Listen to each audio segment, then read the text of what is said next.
Welcome to North Central Arkansas. I'm in the heart of the Ozarks. I'm at War Eagle Mills. I'm Jim DeBrock, and I've spent the last 30 years going around videoing and photographing old water mills. Let's take a look around at this one.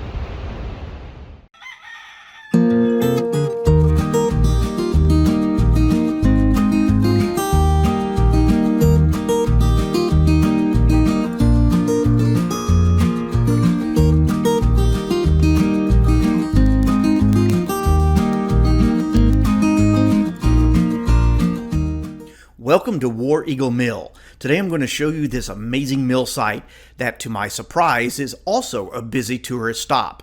It's easy to see why on a weekday this isolated location has about 40 folks milling around the grounds. The mill features a quaint general store, complete with stone ground flour and grits, local honey, homemade soaps, and of course, the highly coveted souvenir t-shirt. If you make the climb up to the third floor, you will find a courteous waitstaff and a really good BLT at the small restaurant. Well, it may be the food that brings folks to this site in the early spring, but the park itself surely brings hundreds more during the warm summer months.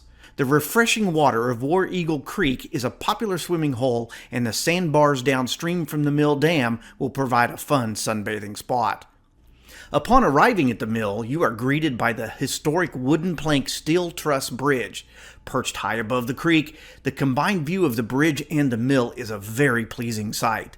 The mill has a unique and troubled history, though, including having burned twice and being wiped out by a flood. It is hard to believe that this picturesque location has been plagued with high water events.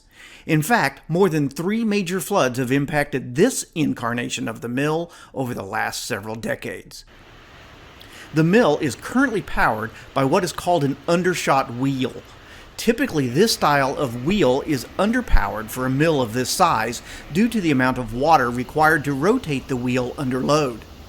More typical of a mill like this is the overshot wheel, which uses the weight of the water, gravity, and inertia to increase the horsepower. However, this type of setup usually requires a greater degree of fall in the elevation to achieve the necessary height to have the water go over the top of the wheel.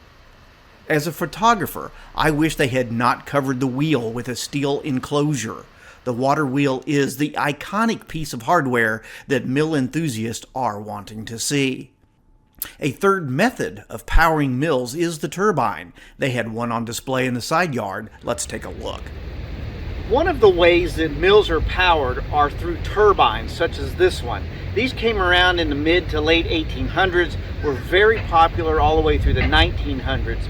These work differently than the overshot or undershot wheel that relies on water to cascade over top or underneath the wheel.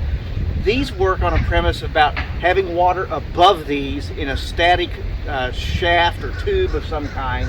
And when you open these hatches, these little doors here, the water races in there, and there's an impeller inside that turns under the weight of the water. These were more efficient use of the water because you could get more horsepower out of these. You will see these in some of the bigger mills and some of the modern mills from the 1900s and on.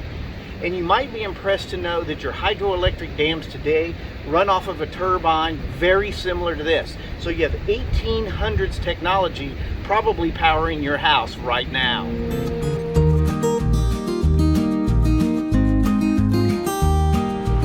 Let's talk about the body of water that is behind me. The dam creates what they call a mill pond. So the mill dam backs up the water and creates a mill pond. This is a way to back up enough water to guarantee that the mill has enough power and enough water to be able to operate for sustained periods of time. If they just let the creek run through it, if the creek was low or whatever, then the amount of horsepower they had would be less. So the mill pond's role is to be able to back up enough volume of water to let the mill operate in low water times, or to operate efficiently for a long period of time if it was a busy mill.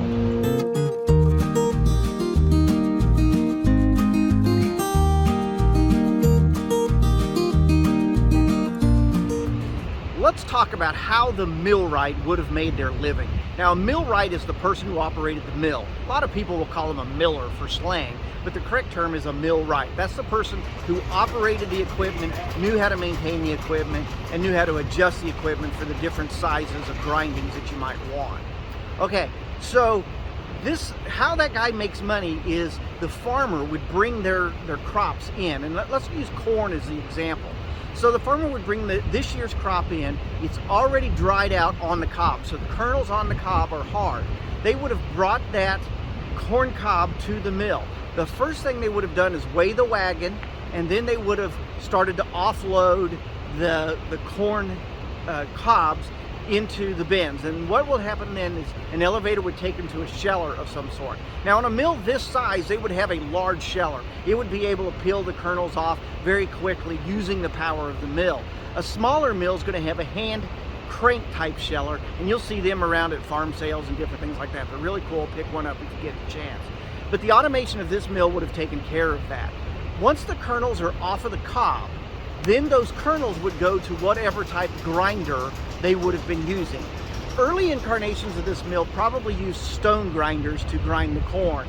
They would have a large marble or granite or sometimes limestone wheel that has grooves in it to grind that corn. There's two opposing sides of that, and one of them turns against the other, and it pulverizes the corn kernels down to whatever size tailings or millings that you want.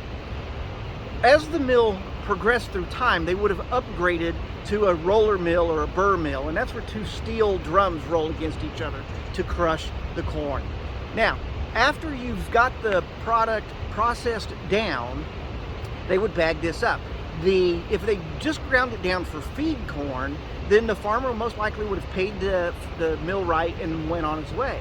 But if they ground it down to a flour-like consistency or did cornmeal with it, the miller probably would have shared in that crop, meaning they would have taken a part of that for themselves. After it was done, they would have bagged it up, and then they would have been able to sell it to the town folk that were living nearby. Not everybody was a farmer, so they would be able to have product to sell. This method worked very well. Both the farmer and the millwright both got to make money from the crops that were grown here. It was a very efficient system.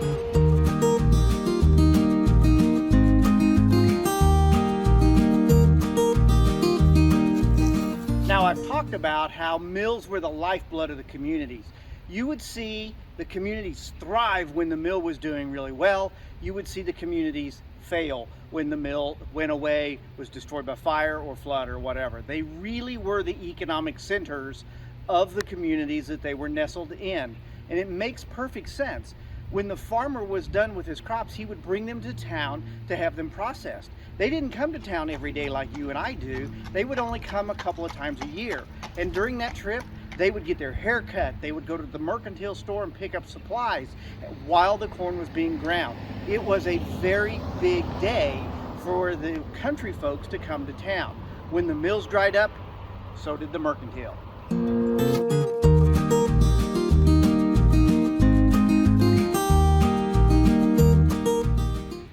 Let's talk about the Blackburn family for a moment. Long about 1832, they homesteaded this piece of ground, and they built a home similar to the one behind us on this site. Along about 1833 or so, the mill was completed and it began to operate. About 1838, the mill was destroyed by a flood, so they had to build another one. After a period of time, the grown boys, the Blackburn boys, there were 5 of them, they joined the Confederate Army for the Civil War. In an ironic twist of fate, when the Confederate Army was retreating from this location, they actually burned the Blackburn Mill down. It wasn't until about 1873 that one of the brothers returned and built a new mill on its location. Now, as luck would have it, that mill too burned after the turn of the century. Then the foundation and the ruins remained for a long time, and it wasn't until about 1973 or so that the current mill was rebuilt. So the mill that's on this site is a reproduction mill, and the equipment that's in it came from other mills around. But it's still very interesting to come here and explore this history and enjoy this really beautiful valley. I'm Jim Vibrock. I hope you've enjoyed our tour of War Eagle Mill. Let's go find another mill to explore. There's a place where old mills sit silently in valleys waiting to be rediscovered, and you know where they are. Hi, I'm Jim Biebrock. I'm the host of Millin' Around. I want to know where those mills are, and you can help me by sending an email to the address on your screen that has the mill name, the contact person who either owns or supervises the mill, a couple of photographs that you've taken, and maybe a little history about the mill so that we can be in contact with them about maybe adding them to our collection of mill videos. In the meantime, enjoy the videos that we already have, and let's go find another mill to explore.